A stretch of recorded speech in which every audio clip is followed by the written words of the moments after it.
Hello from Canadian Bapu and जय माता दी। I hope सभी बढ़िया होंगे। आज हम जो पहला वीडियो डालने जा रहे हैं वो सीधा सबसे इजीएस्ट वे ऑफ पीआर है कनाडा में, जिसको बोलते हैं OINP international student stream with employ job offer. So देखते हैं उसमें कौन कौन से स्टेप्स है, कौन कौन से स्कोरिंग फैक्टर्स हैं, इंपॉर्टेंस है और कौन कौन से फॉर्म्स की रिक्वायरमेंट है, वो हम डिस्कस करेंगे। तो चलिए शुरू करते हैं। सबसे पहले हमें टाइप करना है OINP इंटरनेशनल स्टूडेंट स्ट्रीम, जो कि पहले ही आ जाएगा। पर खुलते ही जो भी हमारी पहली टैब होगी वहाँ पर हमें क्लिक करना है।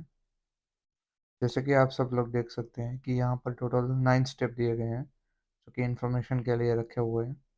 और you step to apply requirement, application requirement, employ requirement, scoring factor and all. So आज हम ये सारे फैक्टर एनालिसिस करेंगे।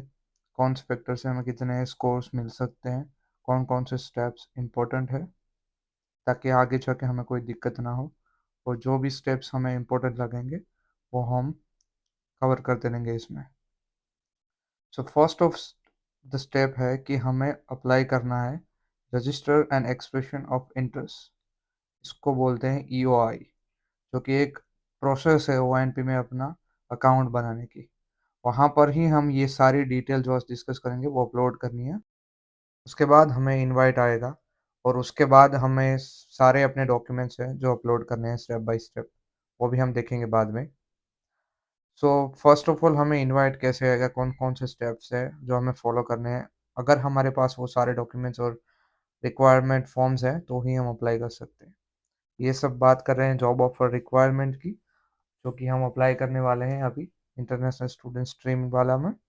और उसके बाद ये जो स्टेप है बाकी के जो physicians and other self professional, वो जो भी है उसके बारे में हम बाद में डिस्कस करेंगे, जो भी इम्पोर्टेंट नहीं है। सो इस फॉर्म के लिए सबसे पहली रिक्वायरमेंट है हमारी जॉब की, जो कि होनी चाहिए full time and permanent position. इसका मतलब क्या है कि आपकी जॉब जो है वो कॉन्ट्रैक्ट या कोई टेम्पररी होनी नहीं चाहिए। आपके एम्प्लॉयमेंट लेटर में लिखा होना चाहिए कि ये परमानेंट फुल टाइम एम्प्लॉय है, इस डेट से स्टार्ट हो रहा है, तो ही आप एलिजिबल हो। अगर आपके पास परमानेंट जॉब नहीं है, पार्ट टाइम है, कॉन्ट्रैक्ट है, तो आप एलिजिबल नहीं हो इस स्ट्रीम के लिए, तो वो आप वीडियो स्किप कर सकते हो। अब इसका दूसरा सबसे इम्पोर्टेंट स्टेप है ऑक्यूपेशन। आप कौन से नॉक में जॉब करते हो, Tier 1, 0, 2 या 3। जो भी आपका नॉक कोड है वो आप इस वेबसाइट के थ्रू क्लिक करके चेक कर सकते हो।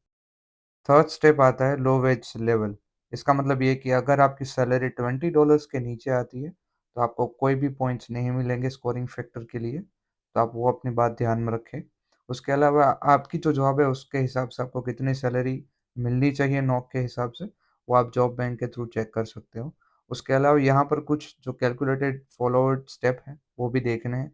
अगर आपकी सैलरी ईयरली बेस पे आती है तो आप उसको आवरली में कन्वर्ट करके फॉर्म में फिलअप कर सकते हैं। उसके अलावा आपका कोई पार्टनरशिप वगैरह, वो कलेक्टिव एग्रीमेंट वगैरह होना नहीं चाहिए, वो मेन रिक्वायरमेंट है। फोर्थ स्टेप जो है वो ऐसा है कि position urgently necessary to the employer's business. इसका मतलब हमें ऐसा शो ऑफ करना है कि एम्प्लॉयर को हमारी ज़रूरत है, इसलिए वो हमें ये फॉर्म फिलअप करके दे रहे हैं। फिफ्थ स्टेप है हमारा जो वर्क है जहाँ पर हम काम करते हैं वो ओंटारियो में ही होना चाहिए, तो ही आप एलिजिबल हो। अब अब जो बात हम डिस्कस करने वाले हैं वो एप्लीकेंट रिक्वायरमेंट्स की, यानी कि हम सभी जो स्टूडेंट इसके लिए एलिजिबल है उसके बारे में कैसे कैसे स्टेप्स हो सकते हैं। तो सबसे पहले हमें यूआई बोला था, जो हमें फॉर्म फिलअप करना है।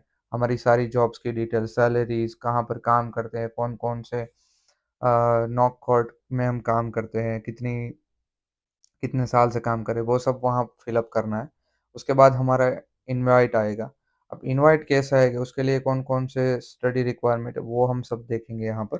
सो फर्स्ट ऑफ ऑल है एजुकेशन। एजुकेशन यहाँ पर दिया गया हुआ है कि आप कनाडा में डिप्लो की है या डिग्री की है या कॉलेज से कोई सर्टिफिकेट किया है या यूनिवर्सिटी से कोई भी सर्टिफिकेट किया है। वो सारी एलिजिबल कॉलेज या यूनिवर्सिटी या जो भी कोई है उसकी सारी डिटेल्स यहाँ पर आप क्लिक करके चेक कर सकते हो बारी बारी। आपकी कॉलेज या यूनिवर्सिटी का नाम वहाँ पर है या नहीं। इफ़ है देन यू आर एलिजिबल, अगर वहाँ पर नहीं है उसका मतलब आप अप्लाई नहीं कर सकते। सो उसके बाद आती है रिक्वायरमेंट ओंटारियो में वैलिड लाइसेंस और ऑथराइजेशन की। इसका मतलब है कई जॉब्स के लिए आपको लाइसेंस लेना पड़ सकता है, जैसे कि कोई पीएनपी नॉक हो, प्लम्बर हो या रजिस्टर्ड नर्स हो, वो सब के लिए आपको लाइसेंस चाहिए जैसे। तो स्किल ट्रेड में आना चाहिए। अगर नहीं भी आता तो भी कोई दिक्कत है नहीं, इसकी कोई रिक्वायरमेंट नहीं है। अब जो फोर्थ पॉइंट है वो intention to live in Ontario. इसका मतलब अब आगे का फ्यूचर भी आप लोग यहीं डिसाइड करने वाले हो, यहीं रहने वाले हो। उसका इंटेंशन के लिए आपको कुछ डॉक्यूमेंट शो ऑफ करने पड़ेंगे, जैसे कि working and having work in Ontario. जब आप ओंटारियो में काम कर रहे हो वो तो आपके पास मिल जाएगा। जॉब ऑफर लेटर है यहाँ का, तो ही आप एलिजिबल हो तो वो भी होगा। स्टडी आपने यहाँ की है या कोई वॉलंटियरिंग किया है। सबसे अच्छी बात है आपने कोई लीजिंग प्रॉपर्टी ली हुई है, ताकि आप दिखा सकें कि मैं 2 साल 1 साल से यहाँ रहता हूँ। नेक्स्ट स्टेप है लीगल स्टेटस इन कनाडा। इसका मतलब आप यहाँ पर एलिजिबल हो स्टडी के लिए या तो वर्क के लिए, जो कि आप सभी हो गए होंगे या होने वाले होंगे। So that's go well and good, सभी के लिए वो आपके पास रिक्वायरमेंट पूरी होती है। उसके बाद आता है एप्लीकेशन पीरियड। इसका मतलब कब तक आप अप्लाई कर सकते हो। जैसे कि आपकी स्टडी अगर दिसंबर 2022 में ख़त्म हुई है, तो उसके 2 साल तक आप एलिजिबल हो इस फॉर्म को अप्लाई करने के लिए। इसका मतलब होता है दिसंबर 2024। उसके बाद आप अप्लाई नहीं कर सकते। Next step is for employer requirements. कौन सा एम्प्लॉयर आपको सपोर्ट कर सकता है। तो उसके लिए काफ़ी सारी क्वालिफिकेशंस चाहिए, जो कि हम नीचे डिस्कस करने वाले हैं। सो फर्स्ट जनरल रिक्वायरमेंट को देखते हैं कि उसका बिजनेस 3 साल से पुराना होना चाहिए फर्स्ट ऑफ ऑल। दूसरा, उसका जो लोकेशन है, वर्किंग लोकेशन, वो ओंटारियो में ही होना चाहिए। और तीसरा जो है कि outstanding orders met against them under the Ontario employment standard. इसका मतलब हेल्थ एंड सेफ्टी वाले सारे रूल्स फॉलो होने चाहिए। नेक्स्ट स्टेप आता है उसका रेवेन्यू रिक्वायरमेंट। उसका मिनिमम रेवेन्यू रिक्वायरमेंट होता है 1 मिलियन, जो कि ग्रोस रेवेन्यू होना चाहिए पूरे साल में। उसका जो लोकेशन है एम्प्लॉय का, वो होना चाहिए जीटीए में। और जीटीए के बाहर है अगर कोई नॉर्थ ओंटारियो में है, तो उसका मिनिमम होना चाहिए 500,000। रिपोर्ट टू वर्क का मतलब ये होता है कि आप कौन से लोकेशन से आपको काम का ऑर्डर मिलता है और कहाँ आप रिपोर्ट करते हो, वो लोकेशन आपको डालनी है आपके फॉर्म में। इसके बाद की रिक्वायरमेंट है फुल टाइम एम्प्लॉय रिक्वायरमेंट्स। तो अगर जीटीए में आपको एम्प्लॉयर सपोर्ट कर रहा है, तो उसकी कंपनी में एटलीस्ट 5 ऐसे लोग होने चाहिए जो एक कैनेडियन सिटीजन या पीआर हो। अगर वो जीटीए के बाहर है, तो एटलीस्ट 3 एम्प्लॉय फुल टाइम होने चाहिए जो सिटीजन और पीआर होने चाहिए। ये 2 रिक्वायरमेंट सुन के कई सारे इंडियन ओनर और रेस्टोरेंट वालों के पिछवाड़े में थोड़ी-सी मिर्च लगी होगी, बट लगनी चाहिए थोड़ी। नेक्स्ट जो मेन इम्पोर्टेंट है वो है एम्प्लॉयर फॉर्म, जो कि यहाँ क्लिक करते ही आपको ये वेबसाइट पे ले जाएगा। यहाँ स्क्रॉल डाउन करके आपको फॉर्म की लिंक मिल जाएगी जो डाउनलोड कर सकते हो। ये फॉर्म सिर्फ एडोबी प्रीमियर में ही ओपन होगा और वहीं से आप फिल अप कर सकते हो। सो फ़ोन या आईपैड वगैरह में ट्राई मत करना, और 7 डेज़ का फ्री सब्सक्रिप्शन ले लेना, उसके बाद कैंसल कर देना।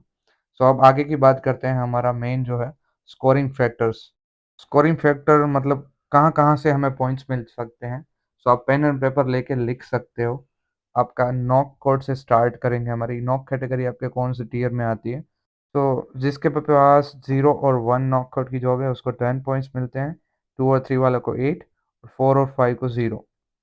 उसके बाद जो ऑफ़र आती है वो है ऑक्यूपेशनल कैटेगरी की बात करते हैं। नेक्स्ट स्कोरिंग फैक्टर है ऑक्यूपेशनल कैटेगरी, मतलब आपके नॉक का जो शायद पहला लेटर होता है, वही आपका ऑक्यूपेशनल कैटेगरी में आता है।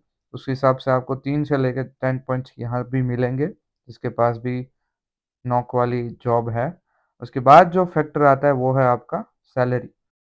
जिसकी भी सैलरी $20 पर आवर के ऊपर होगी, उसको ही पॉइंट्स मिलेंगे। तो 20 टू 40 आवर पर जा सकते हैं, जिसके भी अच्छे पॉइंट्स बन रहे हैं वो यहाँ पे स्कोर कर सकते हैं। नेक्स्ट, ये जो स्टडी परमिट और वर्क परमिट जो सभी के पास होगा, तो यहाँ पर सभी को 10 पॉइंट मिलेंगे।